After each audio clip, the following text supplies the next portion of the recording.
Hello, you're watching Wisconsin International Radio, and this is our first debate.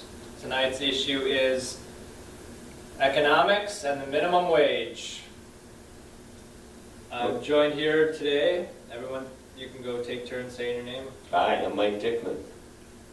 I'm Durango McMurphy. My name's Joe Kopsik. And I'm Miles Kristen, the moderator. The minimum wage in Wisconsin is $7.25, Is it still? I believe. So my question is, what explains that travesty? It might be $7.50. Well, according to the Republicans in Wisconsin, they believe in a maximum wage. So I'd like to know what that is. Yeah. And where that tops out. That's a good one. And who they're talking about.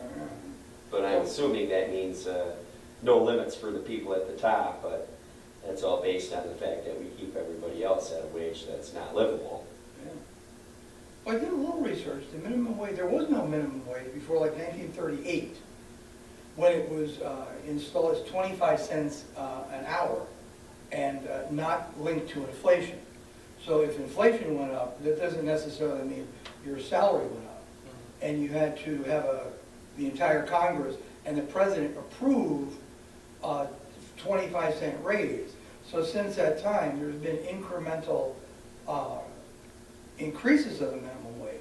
But in our recent lifetime, the only president in my lifetime who has actually increased it every year was Jimmy Carter. He increased it 4 years in a row for his term. Clinton 2, Bush 2, and Obama only 1. So I think it's somewhat, personally, I feel somewhat of a travesty that we still have a living minimum wage of $7.25, $7.50 in Wisconsin. But that's just my take on it. But I'm into this thing called the living wage, which we'll get into in a little bit, slightly different hit on that. I think the minimum wage is still only $7.25 in Wisconsin because Wisconsin is not as heavily industrialized or urbanized as other blue states, other states in the Midwest. So I think Wisconsin, less so than Illinois, or more so, is able to withstand the more expensive cost of consumer goods than people in Illinois or New York or California are, which have raised their minimum wages. Yeah, they're up to what, 10 now? Some of them $10 an hour? And I think all three West Coast, $9 or $10. Well, I've worked as an organizer the last 3 years or 2.5 years for the Fight for 15 home care workers. And interestingly enough, the people that we work for also think that we should get a better living, and because we're stressed, you know, you leave one job, you have to go to another. It's worse in Milwaukee. Home care workers, because I live in Dane County, they've tried to apply that to inflation and call it a living wage, and it's at $11.66 an hour, but it's still not enough. And I've even gone to legislators, and mostly on the Republican side, and said, you know, heaven forbid you have a spinal cord injury, and then I show up at your house. Do you really think you're only worth paying me $8 an hour? I mean, you're going to have to nail everything down in your house, right? That's the way they think. I just know that in the last, basically 30 years, while a lot of the CEOs and company owners, we've seen their incomes go up as high as 300%. You're the top. Right, while the labor force has gone up 1% over that time. And I've heard people argue, you know, paying kids $15 to flip a bird. Well, how much do you make? And then no, that's none of your business, see. But what people don't understand, this is basic economics. If the person at the bottom does more and has more to spend, and let's face it, if somebody's making $15 an hour, it's not like they're going to, you know, start investing in the stock market. They're going to spend, they're going to buy more products. That lifts everyone up. Now, how are we supposed to pay for that? The people at the top need to start paying for that. We know that they're not being taxed, but also to watch. I listened to Senator Ron Johnson answer a few questions yesterday when he was in the Capitol, and he talked about how hard it was to own and run a business. And I'm thinking, you don't run the business. You're up there getting an extra $200,000. And you're taking money from lobbyists to. Must be tough. to make sure people are drugged up enough on opiates to not figure a lot of this stuff out, I guess. But, so, here's, these guys, the thing I'm trying to point out is that they have not become more productive over that time that would justify the increase in their income. What more have they provided? They call themselves job creators, well, they're basically, destroying jobs. We know that. They're shopping most of our labor overseas. I just don't think they have much of a valid argument. And that's why, they use phrases like maximum wage. Well, doesn't apply to the people at the bottom. What's a maximum wage? I don't get it. Is that where we stop? If that's the most we can pay people, well, then we need to raise the least of the people. And you'll hear arguments about McDonald's per se, well, if we raise it to $15 an hour, first of all, there's a misconception that it's all high school kids and stuff. It's mostly people that are 30 years old at this point, and they have to go work another job. But in the same time, over the last, from 2009 to 2016, the price of a Big Mac has gone up from something like $3.49 to $5.29, but the wages have not gone up at all. So are their costs going up? Not that much. The profits are. See, so basically, I think minimum wage is a modern day slavery. Slavery. Yeah. I mean, I hate to equate, slavery, slaves were treated horribly, but so are workers today, and many of them can't pay for housing, and they don't have the time to spend with their kids, they can't buy their kids new clothes, it's just horrible. Sure, it was a basic philosophy for a long time, it still is in many places. We get everything, you get nothing. Right. And that's the idea, that we can keep making profits is off the roof, but zero is still zero. And that's just not sustainable.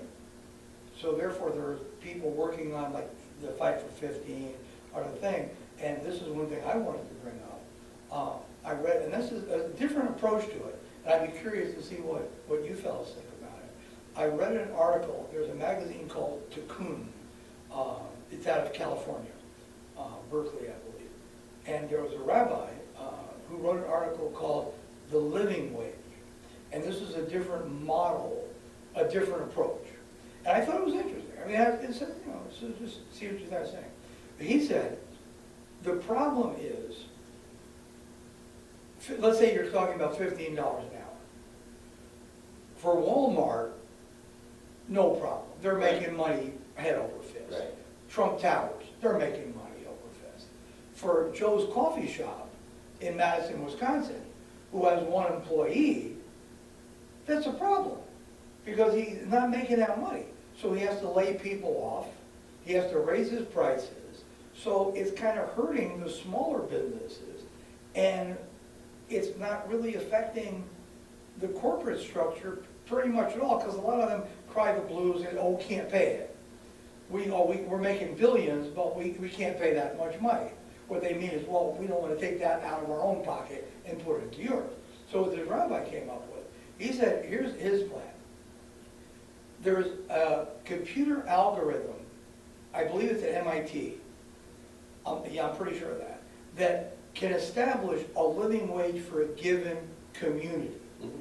The cost of living in Chicago, up here, the cost of living in Baraboo, maybe not so much, just as an example. It depends where you are in the country. LA. So he said, okay, so put in all the data for your community into the computer. Housing, this much money, average. Food, this much. Medical costs, this much. Education, clothing, what you need to have a decent living in your community, and then calculate that amount. Maybe in Chicago it's $25 an hour. Maybe in Waunakee it's different. I don't know. It depends on the community. So once you calculate that wage, then it must be enforced by law that businesses have to pay that. And he said for the smaller businesses, but then he said you establish a board from the community, people, educators, politicians, workers, a legitimate board. And if anyone has an issue with that, if it's a big business, let's say Walmart comes in and says, oh no, we can't pay $20 an hour. They look at the books, they say, excuse me, you can. your profits are $2.5 billion a quarter, yeah, you're doing pretty good. You can pay that. And by law, you have to. But if you're Joe's Coffee Shop, you come and say, here's my books. I'm only bringing in $150 a week. How can I possibly play my barista? Then, he suggested, then the city or the state, the government, compensates for the difference. That way, Well, that's socialism. well, you could call it whatever you want to call it, Well, but I thought that was a pretty interesting alternative. here's something about the fight for 15 as well. You see that they talk about, raising it to $15, but not till 2022 or 23, so it's an incremental amounts. But we've seen out west where they said that, oh, they're gonna have to lay people off, and in fact, it's going the other way around. That their sales have gone up, they've had to hire more people. And again, it depends on the cost of living in a certain area, but it's working out west. It's working in Oregon, it's working in Washington State. And again, it's not, you don't go from $7 an hour to 15 overnight, even though I think they probably should, and we should be seizing some bank accounts of the people that have robbed us all. That's my feelings about it. I think But it's should way too late. Should it be different based on the type of company? Like a $1 billion corporation, should they have a minimum wage that's higher than, say, a privately owned company where they don't have that kind of cash flow? Well, I like his idea. I mean, you put it back, instead of, they always say that, we're gonna put it back into our business. We'll put it into other businesses and raise everything to a level where now you can start, if you're, now that it's a living wage, obviously if you're gonna pay more for a job that is, takes much more labor. But we're seeing like, guys who've worked with sheetrock all their lives being paid $30 an hour. Now they got guys coming in, taking that job for $20 an hour because that's more money than what they were making at 12 or 15 somewhere else. So Right, and we're talking about the basic human survival here. We're not talking about a skilled craftsman or somebody who obviously can command a little more money. Right. We're talking about just basic, the guy who lost his arm, and so he's working as a bagger in a grocery store or something, the one-armed bagger, yes, I heard of that guy. He's good, man. Yeah, okay. Yeah, the one bagger of whoa. What is the living wage? For? What what is the living wage? Like, we Oh, say that. what is it? Yeah. Well, that's what I'm saying, and it wasn't my idea. It was this, I can't remember, the Rabbi Lerner, I can't remember that. But I thought it was a really good idea, because it depends, it's relative. It's not a concrete, digital, Enough Economics to is give you, enough to relative. give you food and shelter, it's like, Hey, you're not gonna go buy a boat or anything. well, no, but like, for instance, Rowboat. maybe there's this discussion we need to have in America between wants and needs. It's like, I have a flip phone. right. Do I need a smartphone? I actually don't want a smartphone. I hate being part of that technology. It's why I'm not on Twitter. I don't want to be, yeah, exactly. $40 a month, no cash. And really, we make the argument, do we need a phone? Is a phone actually part necessary of our survival? I have a stupid phone. This thing just shuts off all the time, and it's complete. But no, but the point, I'm thinking about what you're saying, if I'm hearing what you're saying, that would be determined by the community. Because a community in California that had a lot of, what do you call them, Valley Girls or something, that was popular at some point. Maybe they think that's a really essential human need. And maybe for that community, this is what we think. Maybe in Hays, Kansas, maybe they think not. But I'm personally, I was affected by two books, one called Small is Beautiful by E.F. Schumacher, another one called, by Gregory Bateson called Steps to an Ecology of Mind, where you view your mind as an internal, your body as an ecosystem. But that's another question. But back to the Small is Beautiful, the idea that local is important. Like here in Madison, you have like the local foods, you have the Willie Street Co-op, you got local food, you got local community doing things, because you still have some say in it. And I really believe that's, from my point of view, I remember reading, was it Thoreau? I think Thoreau or maybe Tom, one of those guys, yeah, Thoreau or Emerson. Anyway, he was saying that in nature, just by yourself, out in the mountains or out in the prairie, you may have no social contact, you may not be able to call an ambulance, but you are free. When you're out there in the mountains by yourself, you are as free as you're gonna get. And every time you add another member to your It's a co-op. community, See, that's what co-ops. it's good, but you lose a certain degree of freedom. You do. And as the larger that becomes, the more your freedom diminishes. So what we're looking for, I think, is some sense of local community control, because it's more free. Which, by the way, has been taken away from a lot of the Wisconsin people now, and that's the whole game. You take away local control, you don't have that community network You just don't have a anymore. community network. And co-ops definitely are the answer to fighting these multinational corporations, by the way. I mean, it supports everybody that has a product, comes into this market, you know, that's the real free market. Now that you've got all these billionaires saying that we're living beyond our means, and then you see their 7 vacation homes that they're not even in, you know, 90% of the time. Who's living beyond our means? I say they're living beyond all our means. And I'm one of these guys that, you know, if I could, I'd be living in a teepee, living the way Native Americans did for many, many years, only taking what you need. But look at us, as a society, we think we need all this stimulation from everything. And then on top of that, well, things like, you know, the Badger game today. We're sitting here talking about real issues while everybody else is, you know, Drunk? yeah, and Maybe they would put us in as the halftime show. well, yeah, sure. I think that would be cool. I think it'd be We're much- sitting on the 50-yard line. People would be, it's much more Yeah, intellectual, would be that's for cool. sure. And I don't mean to beat on that, because, you know, I enjoy a sporting event once in a while too, but I don't have to watch every two teams in different cities and get on a fantasy team and just get sucked into all this. But while you're driving down the road, you can see that people just are wrapped up in themselves. Sure, bread and circuses. Just It's like crazy. bread and circuses.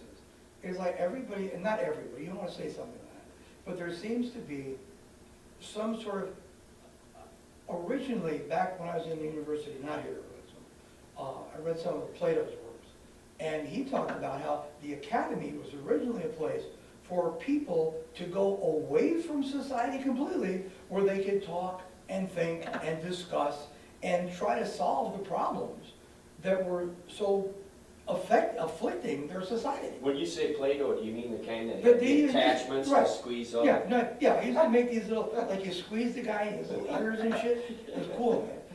That stuff was salty. That's good But- shit. It was You one get thing a- I couldn't get Minimum the salt. wage. That's slinky. man. Okay, minimum wage. Back to the minimum wage. See, I personally don't want to raise the minimum wage at, say, Walmart or fast food corporations, because I'd rather have everybody boycott those establishments. If we boycotted, I feel that if we boycotted the fast food industry and we boycotted Walmart, and at least we didn't have as many of those places, there would be more locally owned shops and things would be better for everyone. Of That's a course, good point. but that's what. That's where it real went free awry. tra- But that's what free trade is supposed to be about. Yeah, well, It's competition. free slavery is what I call But it. if it's a free open market, you have a choice, well, we're gonna, let's say Wells Fargo. I took my, whatever few pennies I had, I took those out of Wells Fargo a long time ago. Yeah, I'm not gonna shop here. Thank you, bye. yeah.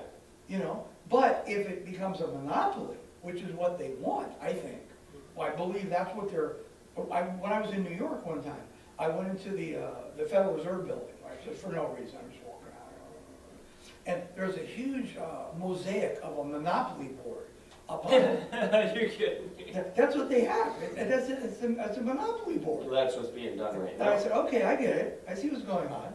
We're talking about, you get everything, and we get shoelaces, you know? Well, in 1970, in the town I lived in, which was a farming community, a lot of dairy farms, we had 2 dairies in our small town. Now we have none. We see that, you know, you can go to any fair in Wisconsin, and the cream puffs that they make, Mm. the cream's coming from Illinois. Yeah. Like, we don't have enough here. And See? nothing against Illinois. I'm fine. Oh, I got something against Yeah, it. I like the Cubs. The Cubs are good, man. Right. They got the Blues, man. I like Yeah. the Blues, man. You got Chicago. And they got 102 wins. Yeah, hey, Maybe they're doing maybe pretty this good. is the I year. bet this may be the year. I'm gonna sit out there in the field, wait for the last ball, try to catch it. No, I'm just kidding. But back to Miles' point, if you don't have actual legitimate competition, you can't, your boycott is gonna be ineffective because people have to shop somewhere. Well, they have to support their local communities and their local businesses, and that's what Walmart and these multinational, fast foods have done. They've made it so that, first of all, you don't have a high enough wage, what are you gonna do with your money? You're gonna go to the place that you can get the best deal on, even though the food quality is just horrible for you. And we're seeing it in our school lunch programs, and now they're taking hot lunches from kids in 6th grade because their parents can't pay for the, what kind of society have we become? Where children, it's more important to make money off the food program in a public school than it is to make sure kids are getting the nutrition that they need so that their minds can develop and Absolutely. we're going downhill fast. I don't hold out much hope for us, to be honest with you. Well, Do you have something to say? I wanted to say that I agree with what you said earlier about that cooperative banking and also mutual banking, consumer-oriented banking, people piling onto those financial institutions is the solution to fighting the dominance and monopoly of the multinational banks. And about the minimum wage, I think I don't support the minimum wage. I don't support minimum wage laws at all, except applying to government workers. I think it contributes to price inflation. I think what we need to focus on instead of raising the minimum wage is making sure that we have a sound dollar, that the Yeah. currency is under congressional control, that we also experiment with alternative, local, and resource-backed currencies. And getting the budget under control is another part of getting the currency, making the purchasing power high. See, that's a good point.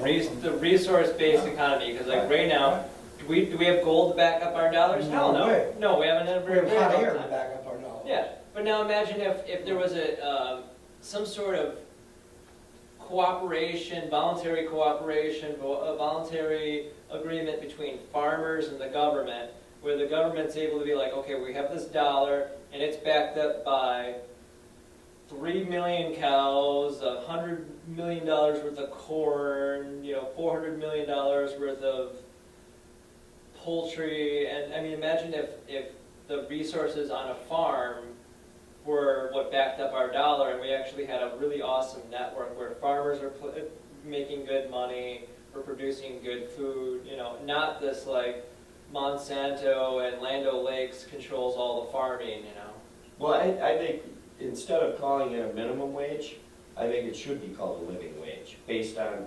inflation.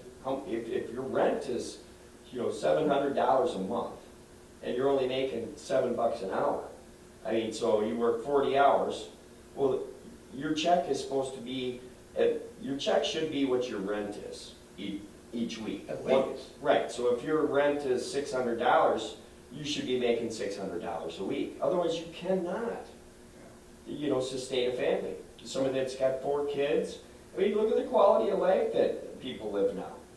And the only ones that are enjoying it, again, are the people that are living beyond all our means. They're just living lavishly and wastefully, and they're polluting everything, including people's minds, to the point where they think they don't deserve to make a certain amount of money because this job is so low. How many of these rich bastards would work at a restaurant, but they don't mind pushing the button to slide down their window and slide their card through a thing and have their burger their way? Where's the argument there? Because we've seen Glenn Grothman, his back seat was full of fast food grabbers. He wouldn't have to eat like that. But, again, this was a guy they called a slob, so what do you expect? There's always projections onto good people that you're a slob and this and that. Well, it's actually coming from a slob. It doesn't mean much to me.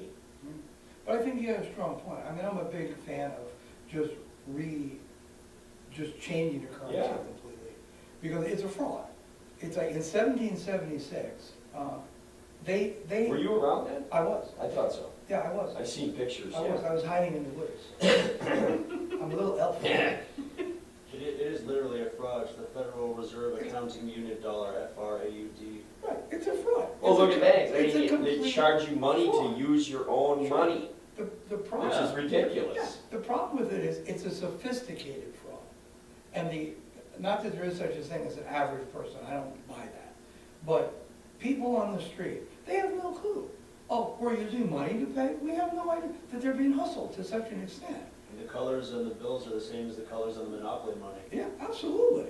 I mean, I was really good at Monopoly, by But- the but- way. You guys wanna play later? Sure. I mean, let's play for real money. It makes sense, I like it. We can start a monopoly casino. Well, that's sort of what they're doing, actually. It's called the Federal Reserve. Ha! Well, in Wisconsin, it's Scotty Oh, out. yeah. I do have one of those boards, but did you get one of those? No, but It's really fun because every card you turn, you're like, I was there, I remember that day, you know? When that time, you know, and the railroads and all that. We've been railroaded, and people in general have. And this is all part of that Well, divide that's- and conquer. But tactic. it's happened incrementally over time. I know Ellen Brown, who's the president of the Public Banking Institute. She's very, very intelligent, very nice woman. She was here a long time. Actually, she told me when she picked up Janis Joplin hitchhiking once, outside of Berkeley. I thought that was kind of cool. Anyway, Really smart. she has a book, if you haven't read it, I recommend it's called Web of Debt. And she talks about it, how like in 1776, Jefferson and Franklin, they had this together. They left not just for religious freedom, they left to get away from the banks. That's why they left. And they created their own currency that was issued through farm banks by the people and through non-interest loans. There was no taxes, except maybe a small tax at the time, I think, on sales, simply to recycle it.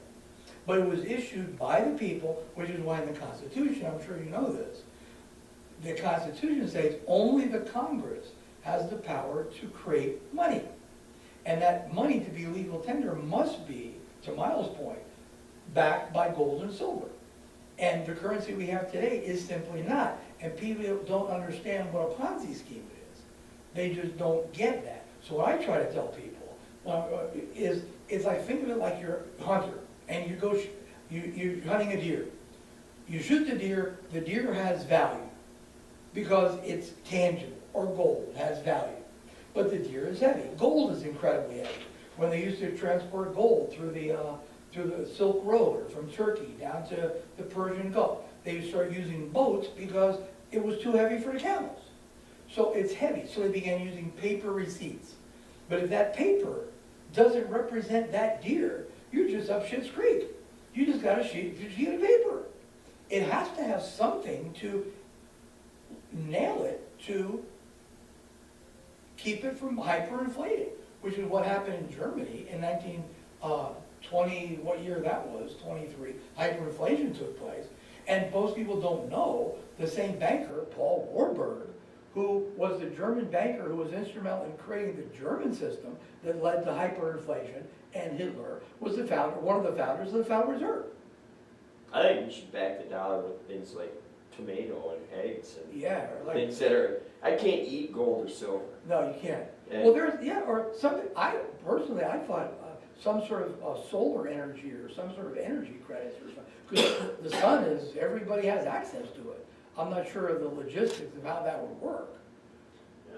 If every state had a currency, a state currency based on its chief resource, product, import, a lot of states would choose gasoline and oil byproducts, but maybe if consumers and or the government contributed more to solar, wind, other forms of energy, maybe they could have forms of currency backed by those things. Sure, if you're on the coast, you could use tidal energy. Because you have, you set up time, like they do in Norway. They have those wind turbines that use the ocean to create that. You could do that. But you're correct, it has to be something tangible of value. And because if people don't understand, if it's not linked, then you can just create as much as you want. It's like having a printing press in your backyard. And they knew that in 1776. They knew that. That's why they wrote the Constitution. Isaac Newton, most people don't know, was also the governor of the Bank of England. These guys were very smart. They created this scam with some very sophisticated people. But also Jefferson and Franklin were very smart as well. They knew what they were doing. So they created local currencies that were issued by the people with non-interest loans because it was the people's money. We have the power to create. But now, what happened last week? oh, we're $20 trillion in debt. We're gonna shut down the government. How is that possible? You're the guy supposed to be creating the money. Right, who has all this debt and stuff? How can you I possibly think we should all be be in treated like dogs, basically, where we all have a house, we all have food, you know, Bowl. we all have a bone. Bowl. I like a bowl. Can I get my name on it? But see, that's the way the Scandinavian countries are, and I like that, where everybody has the basic needs, okay? Everybody's got healthcare. Then the guy wants to make a whole bunch of money, he can go out and do whatever he needs to make that without taking advantage of other Of other people. people. Yes, Right. which is what's happened to us. I mean, this is ridiculous. You got people on, you know, we watched how they, in Wisconsin and then all around, they vilified teachers and everybody, well, they get 3 months off a year. No, the kids get 3 months off a year. My mom and dad were teachers. My dad cut wood and worked in, you know, trimming trees out of forests. My mom pursued a higher education and did other things as well and took care of the kids. This is all nonsense what these guys are saying. When you watch a legislative assembly start in January, they're done in March, and then they come back the next year and they Yeah. get 9 months off. The politicians in the state both parties get several months off before the elections. Sure. Plus they're, Well, they do anyway. I mean, they only have these sessions, you know, and then the only reason why we saw so much activity in Wisconsin was because there were so many protests and so many evil bills that they were trying to legislate. They hammered this. But in a normal year, they don't work but 3-4 months, and then they talk about, well, the rest of the time I'm back in my district, and no, you're not. You're golfing and you're doing other stuff. I mean, I follow you guys around. You can't fool me. Sure, let's start paying Walker a minimum wage, see what happens. Well, let's start doing it like he says, okay? Well, we're gonna pay you based on your performance. Well, in that case, Scott, you owe us a hell of a lot more money than you already owe us. We But shouldn't like, be paying you anything. Let's say I'm a contractor who got a painting gig, and I've got work for, 20 guys, and the amount of money that I have, I can, pay them 80% of the money being charged, and I can pay them all, $10 an hour, but now minimum wage is $15, that's less people that I can employ. Right, that's what I was talking about with the other model, where it would be covered by the state if you could not meet it. I They mean, would do it. Well, this is you it, got this us is locked living, into that line of thinking, see, while we're fighting to, as a small business, right, to try and, how can I cover my costs on this? Well, that's easy. You start taking it from the people that have robbed us in the first place. I mean, why are we paying CEOs outlandish amounts of money when they don't do anything? They aren't involved in the labor. They're the so-called job creators. And, I mean, all you gotta do is follow the money. They don't do anything, and they got all this money, and then they don't put it back in. And right now, we know that the billionaires are just sitting on this money. They're not reinvesting it like they did when I Oh, was yeah, I younger. actually took them to court here in Madison about that. I mean, I challenged a bank, a BBT in North Carolina, when the bailout. You remember the bailout? Yeah. which one? Yeah, I remember that. Anyway,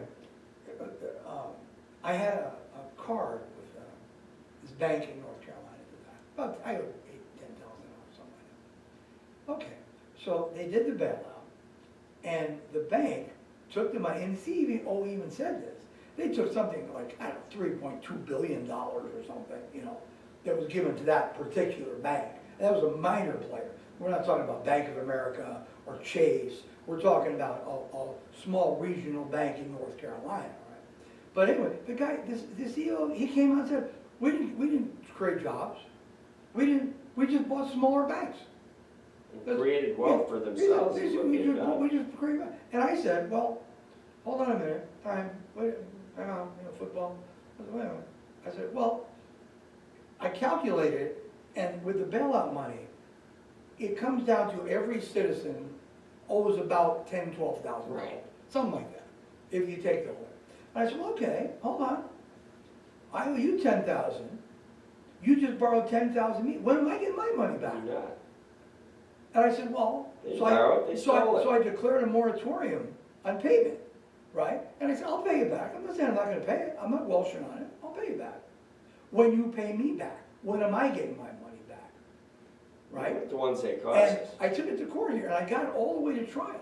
I challenged, it was a team of, they had like 3 attorneys, you know, top secret flight, a bank with $7 billion against me. And I got it to, it was, and I got them all the way to trial, right? And if it wasn't for the Judge Neese, I can talk about it now because the trial is over. Judge Neese, he wouldn't allow any of my evidence into court. Nothing. Not one thing I brought in. I brought in the original Federal Reserve Act of 1912, that created the Federal Reserve. I said, look at it. That's not permissible. I said, well, but it has to be backed by gold. You can't mention gold. What? This is funny. This really happened, man. He's like, you can't mention gold. What are you talking about? How can you talk about money if you can't mention the word gold? That's impossible. And so at the trial, right, I finally get him to trial. And I had this, you know, you go to the Halloween store and you get like a little, it's candy. It's chocolate candy, but it's wrapped, it looks like a Pirates of the balloon. It's wrapped like in gold foil. Right. But it's foil on the outside, but there's candy on the inside. So I had one of those in my pocket. And I was going to take it out and explain to the jury how the fractional reserve banking system is a fraud, how the currency is a fraud, how there's nothing inside here. It's like the emperor's new clothes. It's this, I'm conning you to think this is a gold coin, but all of this is nothing, right? So I'm not And kidding it's you. chocolate made in Mexico. Right, no doubt. So I take this out of my pocket, and before I open my mouth, he cleared the courtroom.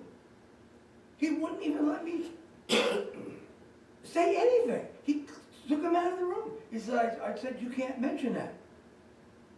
I said, mention what? Candy? You know, he assumed that because he bought into the con as well. He assumed because I was holding something that looked like gold, it was, when in fact it wasn't. It was a piece of chocolate. And that was the point, that the paper, it's like the emperor's new clothes. There's nothing there. If you were in 1800, you were in Colorado somewhere, and you're out there in the woods, and here comes Bear Mountain Jack, and he says, well, I've got 10 buffalo over here, but I don't have the buffalo, I'll give you some paper. Okay, I'll take the paper. Sure. You know, that's a problem of old Buffalo Jack doesn't have the buffalo. I mean, it doesn't take rocket science to figure this out. It's a con. And that's basically on a larger scale what's going on. They don't have the buffalo. Remember, you remember, you're probably not that old, but you might remember. There was a commercial, Wendy's had a commercial with this lady said, Where's the beef? Where's the beef? Yeah. Right, where's the beef? With Clara Peller, where's the beef? Where's the beef? That's what it's about.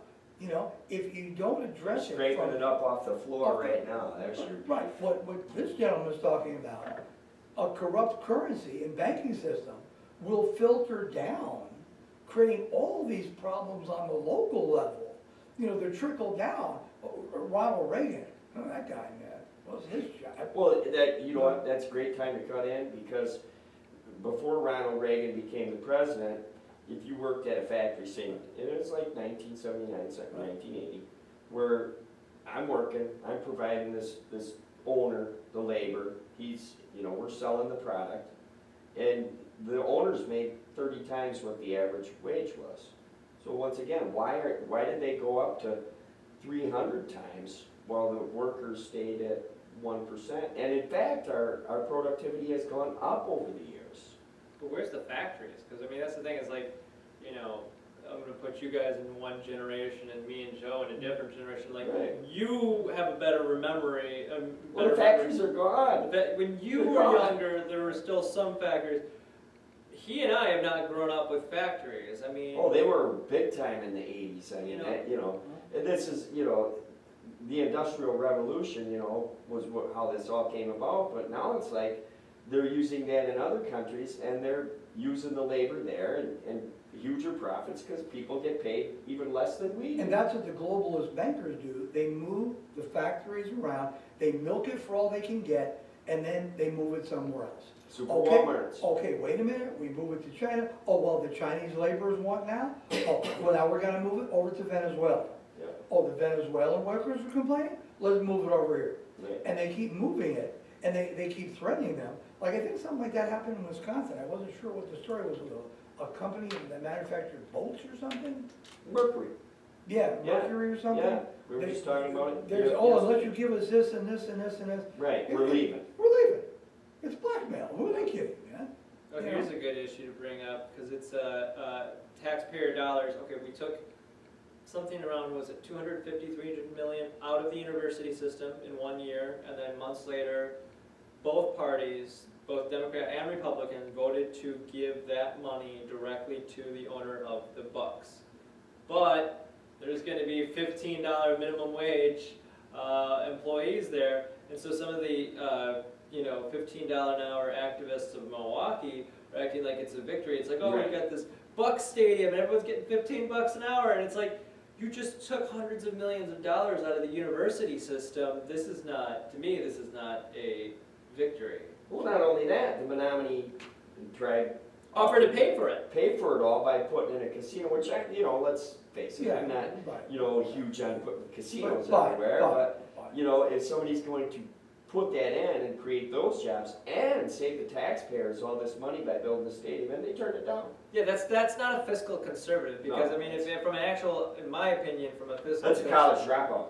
Yeah, well, fiscal conservative standpoint might have been, it's not government's role to stop the tribe from starting a casino for one. They want to have a casino, that's their right to do so. Sure. And they offer to pay for this arena, which instead, Yeah. he's using taxpayer money to pay for it. Yeah, don't even get me going on that, man. I mean, I worked by the Seminole Reservation in Florida. I taught school down there. And I would go to the powwows, and I got pretty good rapport with the tribe. And I spent some time on the Ogallala Sioux Reservation. And I met Rolling Thunder, the Native American Medicine Man. We talk about Black Lives Matter. What about Native Americans? Well, yeah. I mean, let's talk about that a little bit. I mean, what is the deal with a reservation? What are you talking about? You have people in 2016 living on a reservation. Why don't you turn it into like Monaco? So it's an independent nation. Here, you want to build a casino? Build a casino. Are you telling me you don't back the badge? Well, Blue Lives Matter? Come on. yeah, well, That's next week's that's discussion. next week's discussion. But what Miles is talking about, the students, man, in a way, I don't know whether to laugh or cry about it. Because in a way, it's hilarious, because everybody's so oblivious to how bad they're getting ripped off. And in another way, it's really sad, because you know who's coming. It's like seeing this gesture on the tracks with a train coming. Yeah, it's funny, but look. And the student debt thing, man, I mean, back in the Renaissance, and this goes to the art thing, Miles has this wonderful art gallery here, by the way, come to the gallery. It's the Yellow Rose Gallery, great place. It is. In the Renaissance, the master artist would pay the apprentice to learn the craft, hence the trade unions. Right. You would pay because he was doing work. He was not only learning the craft of how to paint, he was learning, he would go mix the paints, or he would crush the dyes, or do what he would have to do, and he was putting in a day's work. So therefore, he would get a small stipend to do that. Here, incrementally, they've changed that so to where the apprentices have to pay the master. It's like all the students in England, as far as I know, many places in Europe, if universities are free, they're glad that there are people intelligent enough to develop their insights and their skills to that level. Thank you. Here's our future doctors. Here's our future, physicists. Here's our future musicians. Thank you. We're not going to put you in the poorhouse. Why would we possibly be stupid enough to do that? But here they actually pay. Well, Thomas Jefferson made the first public university. Public university. And when they, Right. we were, Yep. this year in politics, Yep. we're like, free college, that's not what this, free tuition, which is a totally different thing. You still have to pay for your room, you still have to pay for your board, but now you can actually work a part-time job or whatever, and that's the way it used to be. Sure, but You know. even that, the idea is, they're your children. They will do some good for Investing society. in that is the way to go, Yeah, yes. they will do good in the world. They will become the farmers and the doctors. They will do that. If you put up economic barriers, you could have Einstein, standing on a corner selling peanuts. All You know, right, so, Maybe. so then last question, I guess, what about the union's role in this economic set of questions? I mean, for instance, I think it's weird that the unions are currently trying to raise the minimum wage for, say, people working at Walmart. When I look at Walmart as a company that is, bringing in products from another country, they're, I think, responsible in many ways for the factory jobs we've lost. Of course. So, should we be improving the conditions, should unions be fighting to improve the conditions at Walmart, or shouldn't the unions be pushing for a, Buy America sort of, not nationalistic or anything like that, but I mean, shouldn't we be pushing for buying things that are made in this country so that we have jobs in this country? Well, it's sad, because you mentioned Walmart. It's the heirs of Sam Walton that turned this around. Those Same thing with- lazy, rich kids that didn't have to work. Sam Walton took pride in that the products that, the manufacturing took place in this country. Same thing can be said about S.E. Johnson Wax. I mean, Oh, yeah. I'm not even going into details of what's wrong with his kids or other, the Johnson's Wax back in the 50s and 60s for Racine was a good, and not to say there isn't anything good about the jobs at Johnson's Wax now, but there was literally full communities of S.E. Johnson Wax employees, 40, 50 years ago. Now, those areas left behind them are just these slums. Yeah, that's a complex question. I mean, I think there should be confederations. I'm back to the original 1776 idea. Is that because unions, my dad was a big union guy. I was raised in a union. It was kind of weird because my dad was a big sort of socialist union guy, and my mother was sort of a Republican. Anyway, but I got some insights into different points of view. But I really feel there needs to be some sort of union 2.0. It went from something with a lot of just guys.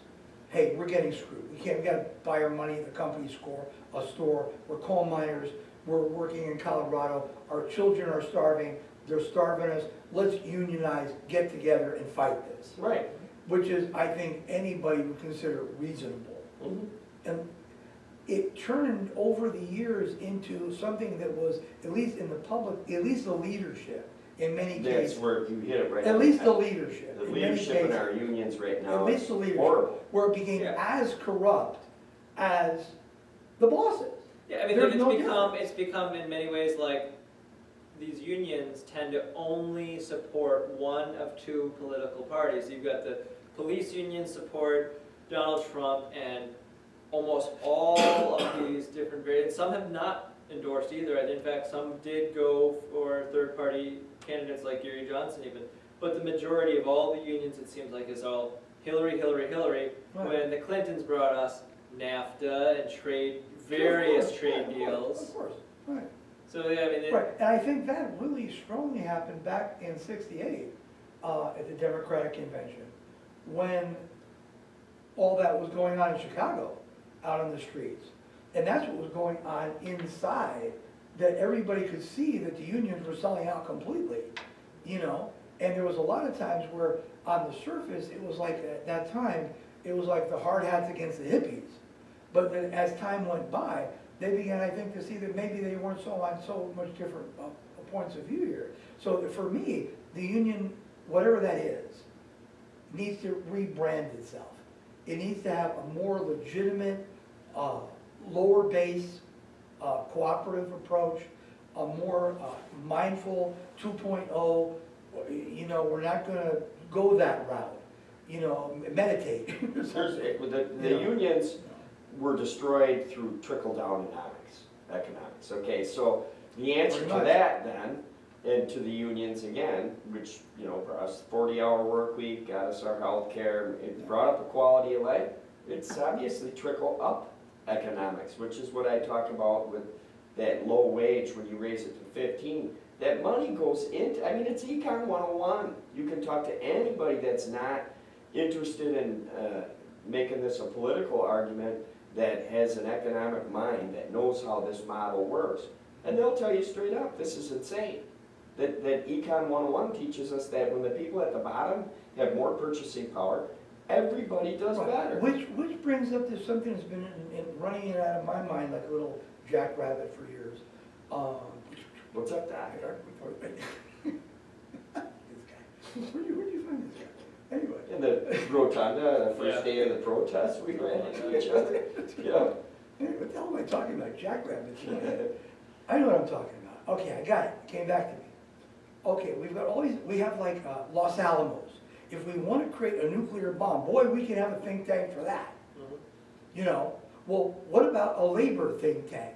What about a reinvent the union worker-boss relationship think tank so that we can create unions 2.0, so that there's a different model, a different paradigm that incorporates currency changes, that incorporates local communities, that incorporates a whole different paradigm, and get the universities working on that, rather than, I'm nothing against, I like the Badgers, don't get me wrong, I like it.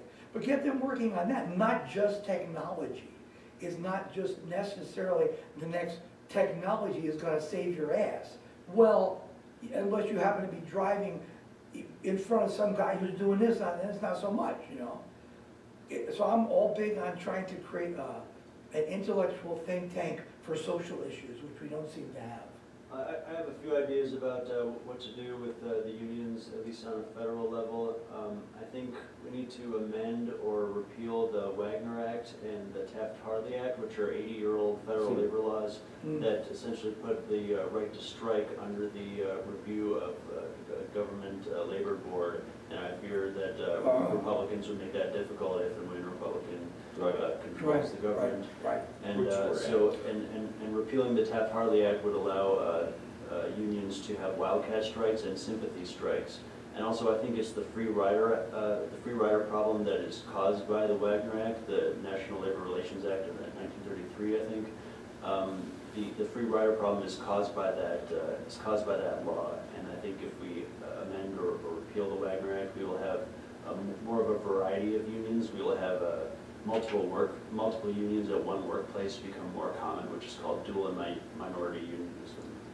And members-only collective bargaining is something else I want to promote. Yeah, I think those are good points, man. And, because I remember during it was snowing, I know it was snowing everywhere. There's a lot of people. Might not this year. I Yeah, don't no, know. there were a lot of people out by the building, they're walking around with signs. Capitol. Well, that's Yeah. the Capitol. We love our, yeah, I don't know what's going on there. We love our children. Oh, God, yeah, you're gonna get your butt kicked. You know, you love your children. But here's the problem, Who like, doesn't? But let me make Oh, yeah. the point that I was making was, okay, I'm observing all, I'm going around too, I'm watching, I'm you know, supporting, you know. Anyway, so I actually went to the teachers union headquarters. I used to be a teacher, I used to be in the American Federation of Teachers in the East Coast, when Al Shankar was, and they, you know, somebody looks at you that way, strike, you know, we're out of here, goodbye, you know.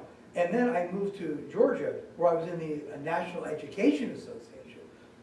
The salary was a third, the conditions, amount of students was triple, the conditions were horrifying. It was pretty clear what was going on. So anyway, so I went to them and said, oh, well, you really need to strike at this point. Yeah, oh, well, we can't,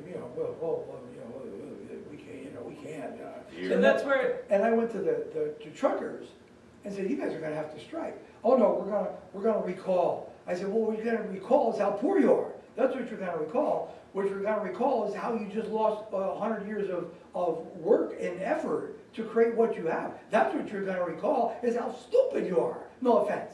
I don't wanna say stupid, it's a bad thing to say. Gullible, perhaps, naive, that's a better word.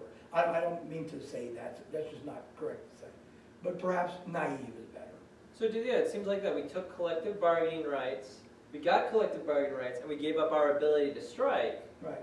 So then when they take away collective bargaining rights, don't we get our right to strike back? I mean, or didn't we always have that right to strike? Well, an interesting point that came out of that was that when Walker said you no longer have to be forced to pay union dues, Right. that also means you don't have to pay taxes. Why is that? Because the United States is a what? So you. It's a union. And your union dues are what? Taxes. Taxes. So therefore, if you're a member of the union, a citizen, and you have to pay dues, taxes, if they say, well, you can't be forced to pay union dues, well, then how can they force you to pay dues to the union? Logical? It's got some. Well, we manage social contract, right?